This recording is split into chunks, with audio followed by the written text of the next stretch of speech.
السلام علیکم ناظرین، آپ کا میزبان راجہ قمر رشید حاضر خدمت ہوں۔ آج میرے ساتھ تجزیہ نگار ہیں بلال حسین صاحب۔ ان سے ہم پوچھیں گے کہ حکومت کی جو حالیہ پالیسیز ہیں یہ کیسے دیکھ رہے ہیں۔ سب سے پہلے ایک غالب صاحب کا شعر ہے کہ ہم نے مانا کہ تغافل نہ کرو گے لیکن خاک ہو جائیں گے ہم تم کو خبر ہونے تک۔ حکومت کوششیں تو کر رہی ہیں لیکن عوام تک ریلیف نہیں پہنچ رہا ان کو اس طرح جس طرح عوام نے چاہا تھا۔ بہت شکریہ آپ اسٹوڈیو میں تشریف لائے سر۔ تھینک یو سر مجھے یہ بتائیں کہ حالیہ ایک سیٹنگ ہوتی ہے خان صاحب کے ساتھ ان کے وزراء کی، تو خان صاحب کی کیا تحفظات ہیں؟ بسم اللہ الرحمن الرحیم۔ دیکھیں قمر بھائی کہ جو حکومت کی پالیسیز ہیں، جو آپ پالیسیز کے حوالے سے بات کر رہے ہیں کہ ابھی خان صاحب نے اپنی کابینہ میں یہ کہا اپنے وزراء کو کہ اپنے رویہ سنجیدہ کر لیں، ہمارے پاس 5 سے 6 مہینے کا اور وقت ہے، اگر ہم نے اپنی کارکردگی نہ دکھائی تو پھر معاملہ دوسری طرف چلا جائے گا۔ اب آپ دیکھیں کہ یہی حکومت تھی، یہی عمران خان صاحب تھے، یہی تبدیلی تھی کہ ہم 100 دن کے اندر تبدیلی لائیں گے، تو آج بات یہاں تک پہنچ چکی ہے کہ 3 سال گزرنے کے بعد ابھی اپنے وزراء کو یہ ہدایات جاری ہو رہی ہیں کہ اپنی کارکردگی ٹھیک کر لیں، ہمارے پاس 5 سے 6 مہینے کا وقت ہے۔ یعنی آپ دیکھیں کہ یہ کس تناظر میں بات ہو رہی ہے۔ پہلی بات تو یہ ہے کیونکہ اب تک تو قوم کو کرپشن کے چور کے نعرے لگا کر اپنا وقت گزار لیا، تو اب جو آگے سال 6 مہینے کا وقت ہے وہ حکومت تو اپنی کارکردگی دکھانے کے لیے، بتانے کے لیے عوام کو، جس طرح پہلے ٹرک کی بتی کے پیچھے لگائے رکھا، اب بھی اسی طریقے سے چلتا رہے گا۔ اس قوم کو بیوقوف بنانا کون سا مشکل ہے؟ پہلے بھی تو بیوقوف ہی بنتی رہی ہے قوم، جب بھی حکومتیں آئی ہیں تو اسی طرح ہوا۔ تو ان کی ایک پالیسی ہے کہ ایک جھوٹ کو اتنا بولا جائے کہ وہ سچ، یہ میرا خیال ہے جاپان کی کہاوت ہے، تو یہ ہر ایک حکومت کرتی ہے، اس نے بھی کیا، مزید بھی کرے گی کہ 6 ماہ کی جو لمٹ ہے یہ عوام کی طرف سے ہے یا خان صاحب کی اپنی کیلکولیشن ہے یا کسی ادارے کی طرف سے، کیا یہ جو 6 ماہ کا جو انہوں نے اپنے وزراء کو کہا ہے، اصل میں بات یہ ہے کہ سال 6 مہینے تک ظاہری بات ہے عوام کو اسی طریقے سے ایک لالی پاپ دے کے کہ کارکردگی کی طرف توجہ دی جا رہی ہے، اور اب تو کرونا جب سے 1 سال آیا تو کرونا کے پیچھے چھپ گئے ہیں، تو جب 1 سال اور گزرے گا تو پھر آخری سال حکومت کا ہوگا تو اس میں تھوڑا بہت عوام کو ریلیف دے دیں گے، اور پھر یہ ظاہر کریں گے کہ دیکھیں جی ہماری جو کارکردگی ہے اس کے جو اثرات ہیں، نتائج ہیں، وہ نکلنے شروع ہو گئے۔ جو ہم نے پالیسیاں بنائیں، ہمیں ملک بڑی بدحالی کا شکار تھا جب تب ملا تھا، تو ہم نے اس ملک کو جن بے ساکھیوں پہ کھڑا تھا اس سے نکالا، اور جو ہم نے 4 سال فائٹ کی ہے عوام کے لیے، تو وہ آج دیکھیں اس کے ثمرات نکلنے شروع ہو گئے، تو پھر عوام پھر دوبارہ بے وقوف بن جائے گی۔ لیکن میں یہ سمجھتا ہوں کہ اگر عوام نے دوبارہ غلطی کی، اس حکومت کو دوبارہ اگلی دفعہ 5 سال موقع دیا، تو پھر تو قمر بھائی آپ یہ دیکھیں گے کہ آج جو عوام جس طریقے سے مہنگائی اور یہ پیٹرول اور یہ جتنے بھی کرائسس میں پڑی ہوئی ہے، تو اگلے 5 سال میں تو میرا خیال ہے کہ یہ لگے گا کہ یہ قوم جو ہے نا خچروں پہ آ جائے گی۔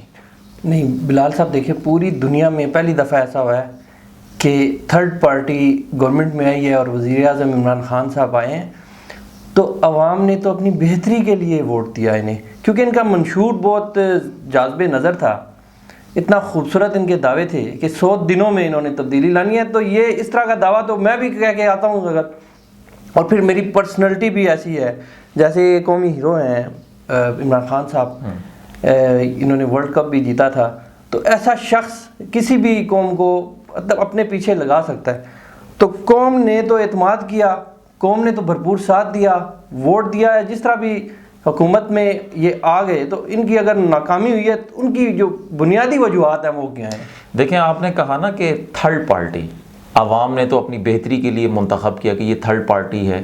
تھرڈ پارٹی نہیں ہے، آپ کابینہ میں دیکھیں کون لوگ بیٹھے ہیں، نئے چہرے آپ کے سامنے ہیں۔ اگر نئے چہرے ہیں تو آپ نے وہ دیکھے ہیں جو منتخب نمائندے نہیں ہیں، زلفی بخاری، شہزاد اکبر، یہ ان جیسے لوگ جو ہیں یہ منتخب نمائندے نہیں ہیں۔ نئے چہرے تو یہی ہیں نا جو باہر سے ہوئے ہیں۔ ہمارے ہاں تو اصل میں بات یہ ہے کہ ہمارے ہاں تو جو وزراء ہیں، ایون کہ یہاں تک کہ ہمارے ملک کے جو پرائم منسٹر ہیں وہ بھی امپورٹڈ گزرے ہیں۔ شوکت عزیز صاحب پرویز مشرف دور میں، وزیر خزانہ شیخ حفیظ صاحب دیکھیں، یہ امریکہ میں ہوتے ہیں، ان کی فیملی، بیوی بچے سب وہاں پہ ہیں، جب وزیر خزانہ بننا ہوتا ہے تو ملک میں آ جاتے ہیں۔ تو ہمارے ہاں تو سارا امپورٹڈ سسٹم چل رہا ہے۔ دوسری بات یہ ہے کہ یہ کوئی تھرڈ پارٹی نہیں ہے، یہ ساری کابینہ وہی ہے جو پرویز مشرف دور میں تھی یا پیپلز پارٹی دور میں تھی۔ یہ جو خان صاحب نے کہا میرے پاس 200 ماہرین کی ٹیم ہے، یہ 200 ماہرین کی ٹیم کون سی ہے؟ جتنے بھی ایکس جو ممبران ہیں ان کے دوسری پارٹیوں کے ایکس ممبران جیسے پیپلز پارٹی کے پرویز مشرف دور کے ہیں، تو یہ سب وہی لوگ ہیں، کوئی نئے نہیں ہیں۔ یہ تبدیلی کیا لائیں گے؟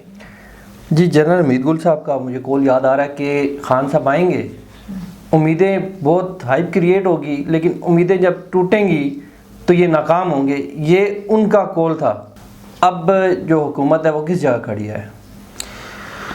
دیکھیں تاریخ میں اگر آپ دیکھیں تو میرا خیال ہے کہ اس وقت ملک جتنے کرائسس میں ہے اس سے پہلے کسی دور میں بھی اتنے کرائسس میں نہیں رہا۔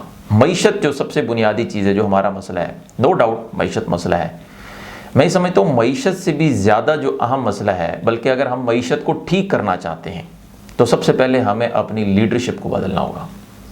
لیڈرشپ، قیادت ہمیں وہ چاہیے ہوگی جو ہر اعتبار سے، چاہے وہ مالی کرپشن کے اعتبار سے ہو، اخلاقی کرپشن کے اعتبار سے ہو، وہ پاک ہو۔ اخلاقی تو قدریں ہم نے گنوا دی ہوئی ہیں، مالی جو اشاریے ہیں وہ کہہ رہے ہیں کہ درست ہیں، لیکن میرے اندازے کے مطابق، کیونکہ یہ پبلک نہیں ہوتی، کوئی بہت سی چیزیں ایسی جو ہڈن رہتی ہیں، کہ 200 ارب ڈالر، جب کل کا ہی بیان ہے شاہ محمود قریشی صاحب نے، UAE نے ان کو ریلیف دیا کہ وہ بعد میں دیں، چلے ایک دم سے نہ دیں۔ اسی طرح یہ جو قرض ہم نے دینا ہے ٹو بی پیڈ ہے، وہ کورونا کی آڑ میں ہم نے ڈیلے کیا ہے۔ جب کورونا ختم ہوگا، جب ہم نے یہ جب قرضہ یہ دینا ہے دے دیں گے، اس کے بعد کون سے رقم بچے گی جو ڈلیوری ہوگی عوام کو، جو پروجیکٹس پہ لگے گی، انفراسٹرکچر پہ لگیں گے، اور 1 یا 1.5 سال کے بعد وہ یہ کہیں گے کہ ہمارا صحیح سمت میں گورنمنٹ چل چکی ہوئی ہے۔ اگر یہ پیمنٹ ہم نے دے دی تو پھر کیسے ارینج کریں گے، کیسے سسٹم بنائیں گے؟ آپ کہہ رہے ہیں کہ 2 ارب UAE کو، 2 ارب ڈالر UAE کو دے دیں گے۔ دیکھیں ہمارے جو اس وقت جو فگرز ہیں جو ہمیں بتائے جا رہے ہیں، ایک وزیر خزانہ شیخ حفیظ صاحب بنتے ہیں، جب وہ وزیر خزانہ کی پوسٹ پہ ہوتے ہیں تو وہ کہتے ہیں کہ سب کچھ ٹھیک چل رہا ہے۔ شوکت ترین صاحب جب نہیں تھے تو سب کرٹیسائز ہو رہا تھا، اب جب شوکت ترین صاحب جو ہے وزیر خزانہ بن گئے تو اب جو ہے نا بیان بازیاں آپ نے دیکھا ہے، خاموشی ہوگی بالکل۔ یعنی ملک کا المیہ یہ ہے کہ جس کو اختیارات مل جاتے ہیں وہ خاموش ہو جاتا ہے، اور جو بے اختیار ہوتا ہے وہ تنقید کر رہا ہوتا ہے۔ سر 1947 سے پہلے بھی تو یہی پینل کوڈ 1860 اور یہی قوانین چل رہے تھے، لیکن برصغیر پاک کو ترقی کر رہا تھا۔ تو اس دوران ایک گورے نے کہا تھا کہ آپ 1947 کے بعد جب ڈویژن کریں گے تو ان کو یہ سسٹم ان کے ہینڈ اوور مت کریں، جب تک ان کو ٹریننگ نہیں کرائیں، ان کے لیے نرسری بنائیں، ان کے لیے ایک ایجوکیشنل سیٹ اپ بنائیں کہ ان کو ٹرین کریں، پھر ان کو یہ بتدریج مرحلہ وار ان کو یہ ادارے ہینڈ اوور کریں۔ یہ ادارے جب ہینڈ اوور ہوں گے، ان کے جو ٹرینڈ لوگ ہوں گے تو وہ چلا پائیں گے، ادروائز وہ کیا ہوگا، تباہ کر دیں گے، کیسے کرپشن کریں گے، بد انتظامی، بد نظمی کریں گے۔ تو آج وہی ہم بھگت رہے ہیں۔ کیا سمجھتے ہیں آپ سر؟ اگر آپ کرپشن کی بات کرتے ہیں، جب آپ خود چور ہائر کریں اپنی پارٹی میں، جو کرپٹ لیڈر ہیں، کرپٹ لوگ ہیں، کرپٹ ٹولہ ہے، اس کو ہائر کریں، اور پھر آپ یہ کہیں کہ جی کرپشن ہو رہی ہے۔ اس وقت جو ہماری کابینہ میں جو لوگ بیٹھے ہیں، آپ دیکھ لیں، جو چینی چور، ادویات چور، آٹا چور، گندم چور، سارا مافیا بیٹھا ہے۔ اگر یہ سارا مافیا ہمارے عمران خان صاحب کے سائے کے نیچے بیٹھا ہوگا اور پھر عمران خان صاحب یہ کہیں گے کہ میں کرپشن کو نہیں چھوڑوں گا، تو وہ کون سی کرپشن کو پکڑنا چاہتے ہیں؟ کرپشن تو خود ان کے اپنے جو ہے وہ کابینہ کے اندر کرپشن موجود ہے۔ میگا کرپشن کے جو ہے نا سکینڈل ہوئے ہیں، لیکن بات یہ ہے کہ حکومت خود اس وقت اپنے فگرز دیتی ہے۔ حکومت خود جب کیسے بتائے گی عوام کو؟ دیکھیں نون لیگ جب گزری ہے تو نون لیگ نے تو اپنی کرپشن کو ایکسپوز نہیں کیا، پی ٹی آئی ایکسپوز کر رہی ہے نون لیگ کی کرپشن کو۔ جب اگلی حکومت اور آئے گی تو پی ٹی آئی کی کرپشن کو ایکسپوز کرے گی نا۔ یہ ایسے ہی چلتا ہے، ابھی فیکٹ اینڈ فگرز کسی کو نہیں پتا۔ جی تو بات یہ ہے کہ یہ بات نہیں ہے کہ ہم کوئی ٹریننگ دیں، ٹریننگ ایک ہی ہے، دیکھیں کہ آپ کرپٹ لوگوں کو ہائر نہ کریں، جن کے اوپر جو ثابت ہو چکی ہے، جن کے اوپر کرپشن ثابت ہو چکی ہے، ان کے اوپر بین ہونا چاہیے، ایون کہ ان کو الیکشن تک جو ہے لڑنے کی اجازت نہیں دینی چاہیے۔ لیکن افسوس ہے ہمارے ہاں ایک MNA بنتا ہے، ایک منسٹر بنتا ہے، اس کے اوپر کرپشن کے سکینڈلز بنتے ہیں، اس کے اوپر کیسز چل رہے ہوتے ہیں نیب کے، اس کے باوجود وہ الیکشن پھر بھی لڑتا ہے اور پھر وہ دوبارہ MNA بنتا ہے اور پھر وہ اس کو وزارت بھی سونپی جاتی ہے، اور یہ سلسلہ اس کے کرپشن کے کیسز کا بھی چلتا رہتا ہے، اور ساتھ ساتھ اس کے جو ہے وہ حکومت میں بھی وہ بیٹھا ہوتا ہے۔ تو یہ سب کچھ کیسا تضاد ہے باتوں میں۔ ہم یہ بات کرنے کے جو ہے نا اہل نہیں ہیں، پہلے ہمیں اپنا ٹھیک کرنا ہوگا، اس کے بعد لوگوں کا جو ہمارا سلیکشن ہے نا لوگوں کی، وہ ہمیں ٹھیک کرنی ہوگی۔ جی سلیکشن ٹھیک کرنی ہوگی، سلیکشن ٹھیک کون کرے گا؟ اگلے پروگرام میں اس پہ بھی بات کریں گے، پھر بات کریں گے اگلے پروگرام میں کرونا میں جو SOPs ہیں ان کی امپلیمنٹیشن کے لیے فوج کو بلایا گیا ہے۔ فوج کو کیوں بلایا گیا ہے؟ کیونکہ اگر آپ اس تناظر میں دیکھتے ہیں، انتظامیہ اور پولیس کی ناکامی فوج کو اس لیے بلایا گیا ہے۔ آیا کہ 3 سال ہو گئے، 3 سال کے بعد بھی اگر تبدیلی سرکار نے انتظامیہ اور پولیس کو ٹھیک نہیں کیا تو وہ کیا ٹھیک کرے گی؟ سر بہت شکریہ بلال بھائی، اگلے پروگرام میں ہم آپ کو مدعو کریں گے اور اس پہ بات کریں گے۔ پروگرام کا وقت ختم ہوتا ہے، ہمیں اجازت دیجیے، اللہ حافظ۔